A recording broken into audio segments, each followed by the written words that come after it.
سورہ النحل 16واں رکوع۔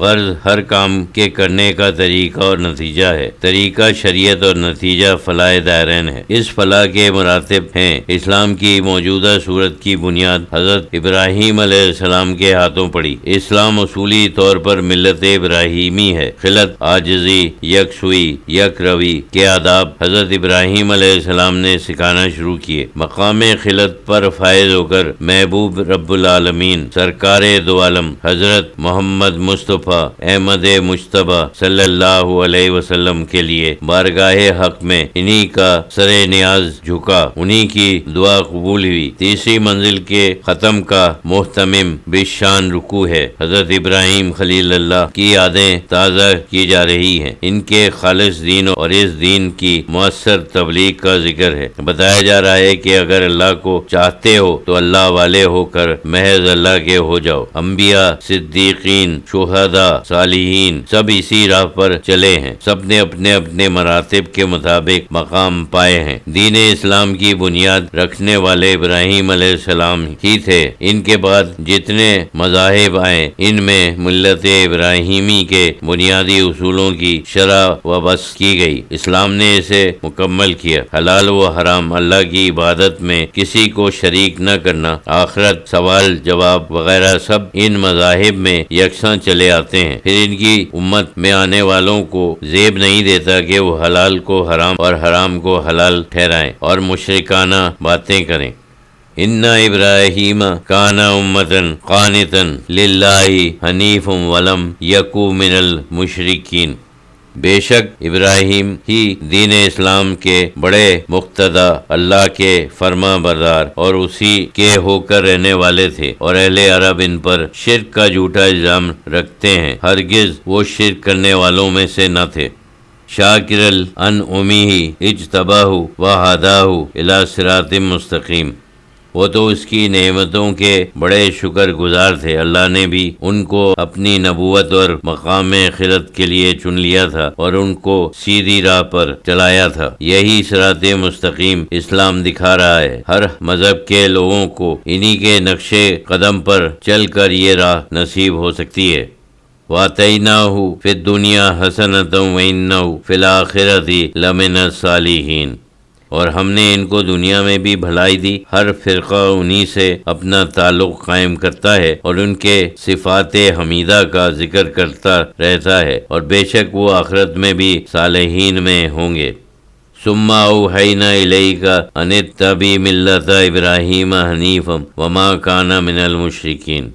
پھر اے رسول، ہم نے آپ کی طرف وہی بھیجی کہ آپ ملت ابراہیم ہی کی اتباع کریں، جو یک رخ رہنے والے، خالص اللہ کی عبادت کرنے والے تھے اور ہرگز مشرکین میں سے نہ تھے۔ یعنی رہا یہود کا یہ اختلاف کہ وہ سنیچر کے دن کو اہمیت دیتے تھے، جو ملت ابراہیمی میں نہ تھا۔ حضرت موسیٰ علیہ السلام نے بھی اسے پسند نہ کیا، لیکن یہود نے اسے اپنایا۔ ان کی آزمائش اسی سے ہوئی۔ انما جعل السبت علی الذین اختلفوا فیہ وان ربک لیحکم بینہم یوم القیامۃ فیما کانوا فیہ یختلفون۔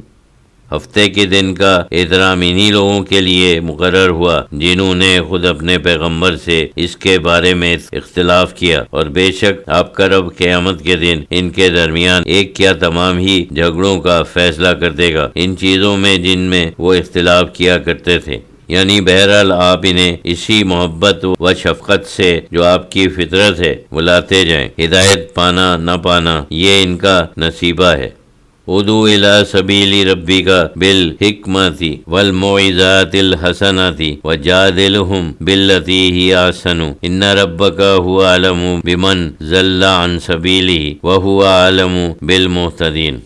اے رسول، آپ ان کو اپنے پروردگار کے راستے کی طرف دعوت دیتے رہیے، حکیمانہ اور مشفقانہ نصیحت کے ساتھ بلاتے رہیے، اور اگر ان سے بحث کرنا ہی پڑے تو یہ مباحثہ بہتر انداز میں کیجیے۔ آپ جانتے ہیں کہ کس کو کس طرح راہ پر لانا ہے۔ بے شک آپ کا رب خوب جانتا ہے کہ کون اس کی راہ سے بھٹکا ہوا ہے، اور ان سے بھی خوب واقف ہے جو اس کی راہ ہدایت پر ہیں۔ یعنی عام مسلمانوں کو ہدایت کی جا رہی ہے۔ وَإِنْ عَقَبْتُمْ فَعَاقِبُوا بِمِثْلِ مَا عُوقِبْتُمْ بِهِ وَلَئِنْ صَبَرْتُمْ لَهُوَ خَيْرُ الصَّابِرِينَ۔ اور اگر تم کسی سے بدلہ لو تو اسی قدر جس قدر تم کو ان سے تکلیف پہنچی، اور اگر تم صبر کرو تو صبر کرنے والوں کے حق میں یہ بہت اچھا ہے۔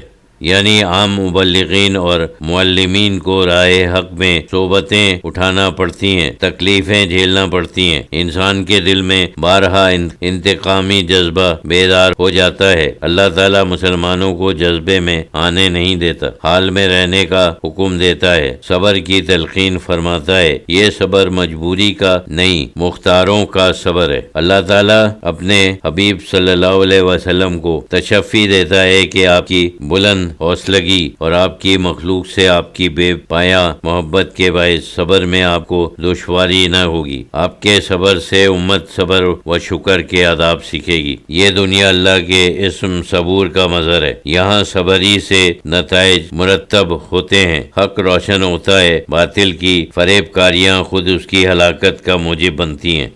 وَاصْبِرْ وَمَا صَبْرُكَ إِلَّا بِاللَّهِ وَلَا تَحْزَنْ عَلَيْهِمْ وَلَا تَكُ فِي ضَيْقٍ مِّمَّا يَمْكُرُونَ۔